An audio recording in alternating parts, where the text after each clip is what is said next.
Life gets busy, and full meal prep isn't always realistic, but that's where freezer prep comes in. I started prepping just the main part of my meals, the protein part, and it saved me time and money, and honestly, my health. Welcome back to this season of life. Today we're making 2 meals that we freezer prepped in a previous video.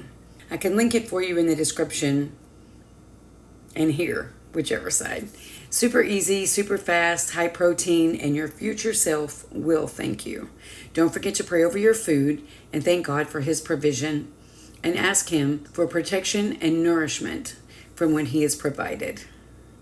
Grab a drink, pull up a chair, and let's get started.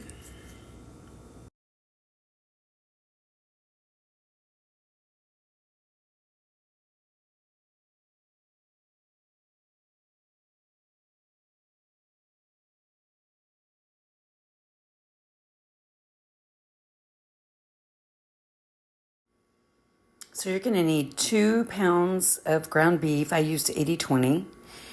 Salt, garlic powder, onion powder, pepper, and basil to taste. 1 egg, about a cup of cheese. Form into balls. I used a cookie scoop. Now you're going to roll them into balls and freeze them. And then you're going to vacuum seal them or place them in a Ziploc bag. Depends on how long they're going to be in the freezer. I just wanted to show you how I do it.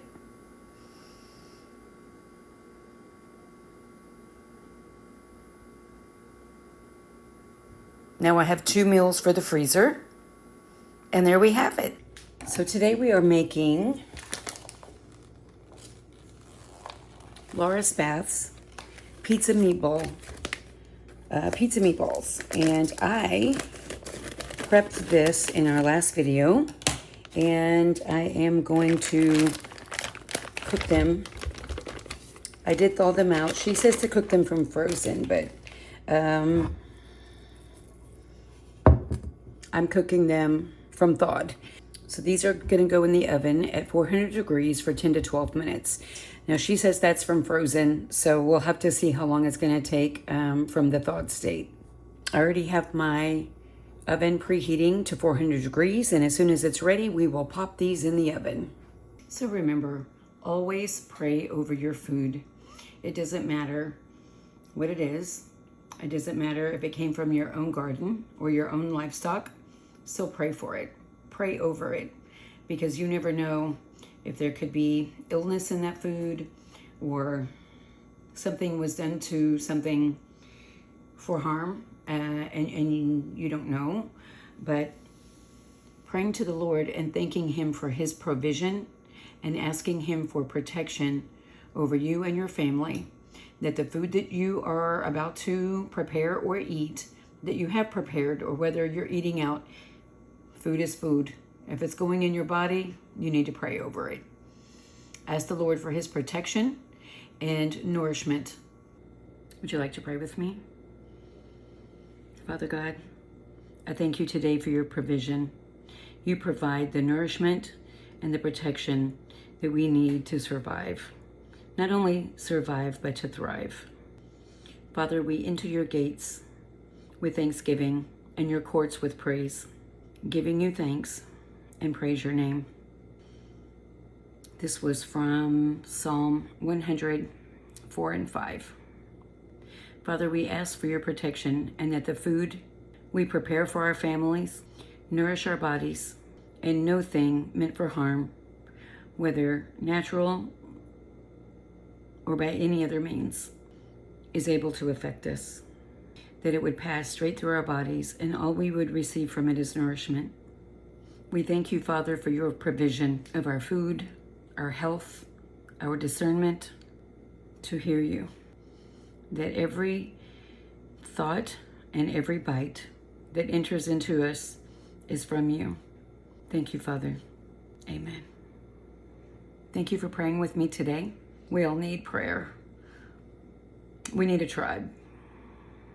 I'd like it if you join mine. The second recipe that we're going to make today is a meatloaf. I also prepped this in the last video. Y'all trust me. on busy days when you don't want to cook or you don't have time to cook or your kiddos have things going on, having something you can just thaw up and pop in the oven is a lifesaver. Now this is only 1 pound of meat, so it's not going to make a ton. This is just enough for me for the week because it's just me. So I'm just going to kind of loosen it up. It's still quite cold because it just came out of the refrigerator, and I am going to just press it down into the pan. And I'm probably not even going to use the entire pan because it's not that much meat. So I'm just going to try to form it in the middle. And I could have used a different pan for this, but I wanted it to catch all of those juices and the fat that renders out of the meat. Okay, I think that is perfect. If you like bacon, you could chop up some bacon and put in here, or you could put it around, all around your meatloaf. A lot of people really enjoy that. This is just a basic meatloaf, seasoned with salt, pepper, garlic powder, and onion powder. So the oven just beeped, so it's ready. And we are going to pop the proteins in the oven, and we'll be back. While the protein is in the oven, I am going to saute some onions and bell peppers because that's what I like on my pizza.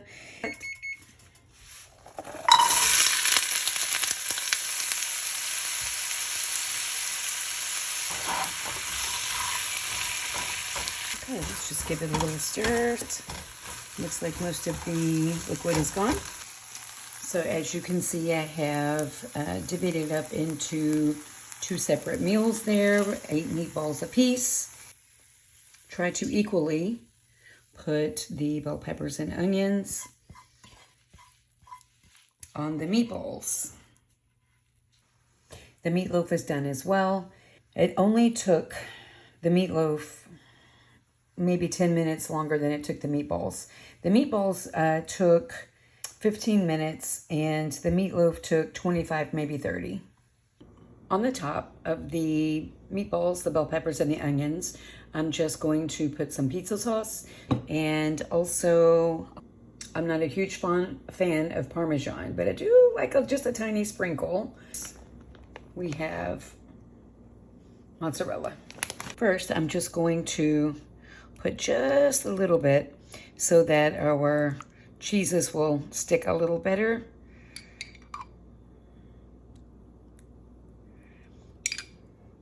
So we're just going to sprinkle a little parm.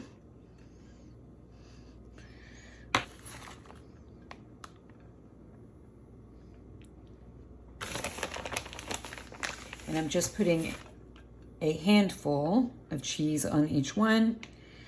I think that should be sufficient. Let me see, I think this one needs just a little bit more right there. Okay.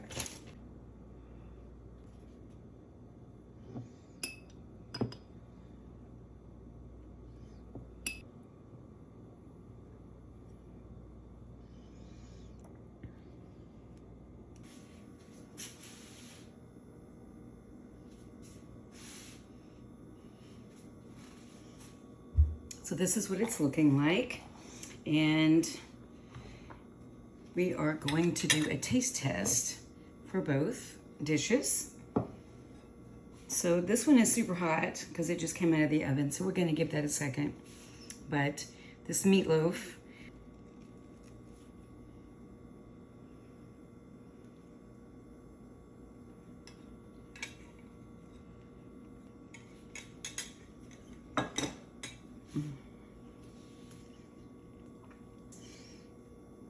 I need some water.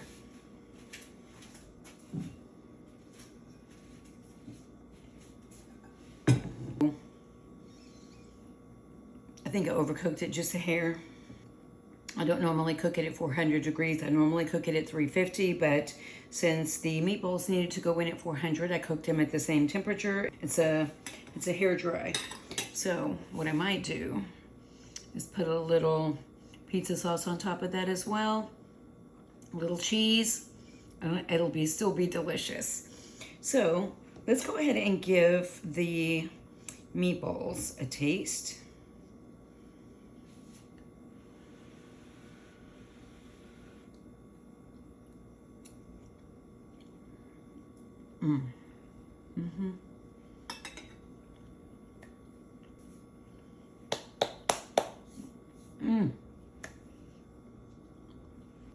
That was a honkin' meatball.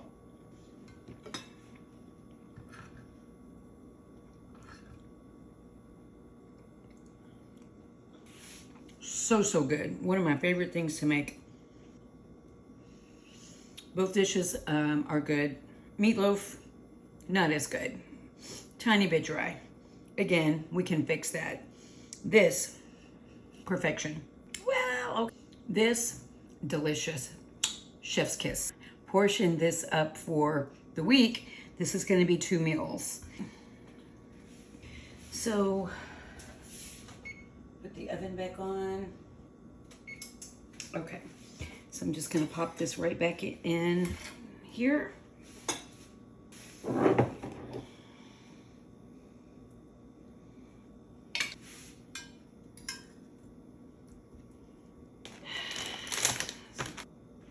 You know, sometimes when we think that when we're doing meal prep or just cooking in general, things always don't go to plan, and that's okay. So I should have known better than to leave it in as long as I did. But we make mistakes, and when we do, we pivot and we make something else out of it. There's never a reason to be upset when something doesn't turn out exactly right. It's just like having a bad hair day. I don't have a bad hair day because I let my hair do what it wants to do. Same thing with the food. If it doesn't do what I want it to do, I just work with it and make something else out of it. And that is going to be delicious.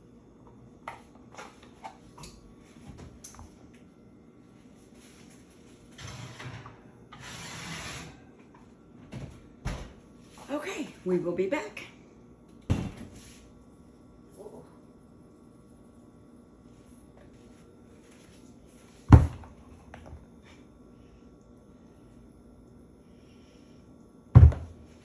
So it smells delicious. As you can see, I sprinkled a little Italian seasoning on top.